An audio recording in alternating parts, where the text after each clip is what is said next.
And yet again, I hear it. Zen. Where's the TTS? Zen. What do you think of Clash? Zen. What do you think of Maverick? And so I looked for more answers, and I can finally say that I keep coming up. Hey guys, Zen here, and today we have a massive video packed with news for Rainbow Six Siege. So today I wanted to go over 5 updates that have come up over the last few days, including a bit of a public service announcement from Zen. So to begin, Ubisoft released the complete content offering for Operation Grim Sky, and we learned literally everything that's coming in the next season. First, of course, we're getting the 2 new operators, Clash and Maverick. Clash is bringing the CCE shield gadget, the P10C pistol, and the SPS MG9 Burstfire SMG.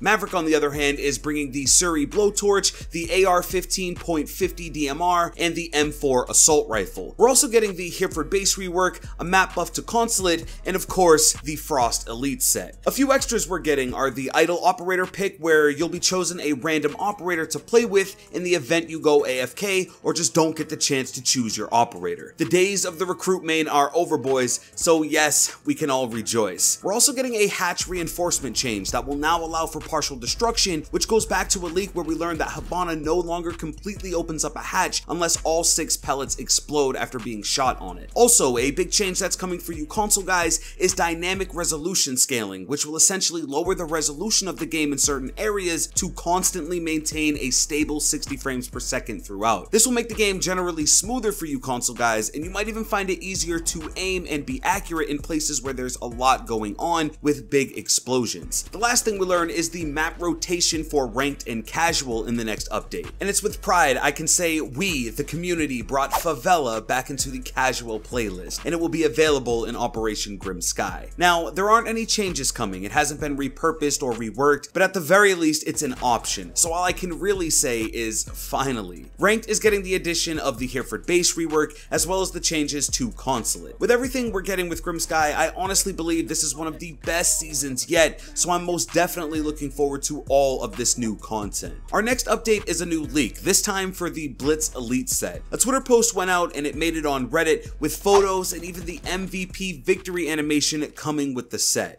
It looks like it was shot on an iPhone 5C, but at least we learned the name, which is Panzerstrike, and we can finally conclude who the next non-DLC op that's getting the Elite is. I had predicted that Glaz would be next, but alas, I was wrong. However, I did predict Favela coming back into casual, so I suppose the world is in fact balanced. Our third update is from the same source, but it is for the upcoming Halloween customization options. We get to see Vigil, Valkyrie, Jaeger, and Thermite, each with a unique headgear themed around Halloween. So far, at least from all the seasons I've played through, these are definitely the best holiday options I've seen in the game. I'm sure there will be more of these released when Halloween time does come around, but until then, this is what we have to work with. Attached to this update, we actually get to see the Operation Parabellum charms coming next season. For those of you guys new to the game, every season we get a charm that represents the highest rank you've achieved, and it is themed to that operation. So with these, we get the Spartan heads on top, and with me, for example, this season I'll finally be awarded the Platinum charm, and yes boys, it is my first. Moving on, we have a new blog post from Ubisoft, this time about protecting your account. For those of you guys that don't know, a little while back there were these third-party sites that were selling R6 credits, and for the most part, they were complete scams. They would offer you a small discount on your purchase, get your credit card information, and well, it's pretty obvious what happens next. There were even some YouTubers promoting these sites to their audiences, which made the issue an even bigger problem. So of course, Ubisoft came in with this as a way to inform and secure those who haven't been aware. Bottom line, make sure you guys have 2-step verification on. You're going to be required to have it on in just a few weeks if you want to play ranked anyway, so your best bet is to go ahead and get it done now. Also, never buy R6 credits outside of the official sources, ever. I don't care if it's the best deal you've ever heard of, you're never totally safe out there, and most of these sites that offer these kinds of deals never have a support line should anything go wrong with the order. And 9 times out of 10, if something does go wrong with the order, you'll never see a refund for it. So in general, I think it's best if you lock down your account and only shop at the official sites and sources when you want anything for this game. It really is the safest bet. Also, be careful who you trust on sites like YouTube and Twitch. Twitch. Ultimately, it's the creator's responsibility who they work with and who they represent, but as a viewer, always make an informed decision and do your own research before you further support. Our fifth and final update is the potential release date for Operation Grim Sky. A post went up that had some marketing and detailed a possible September 4th release date. Now, there is a big part of the community that believes this to be true, but there's a few people out there that think this is fake and believe it's actually the 6th where we'll get the release date. But personally, I believe this is most likely accurate, mainly because the 4th is a Tuesday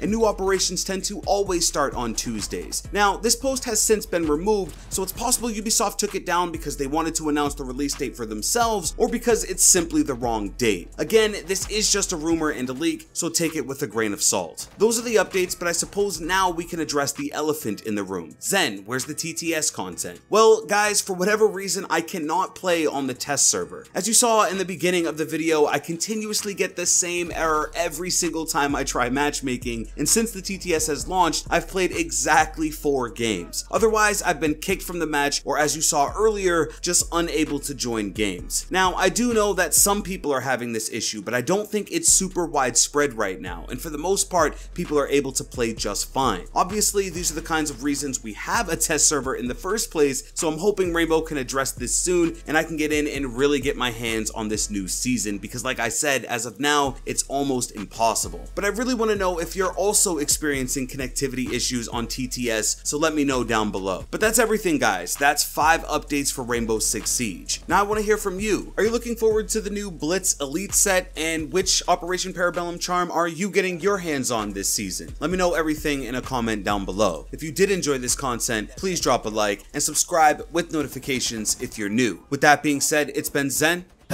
I'm out.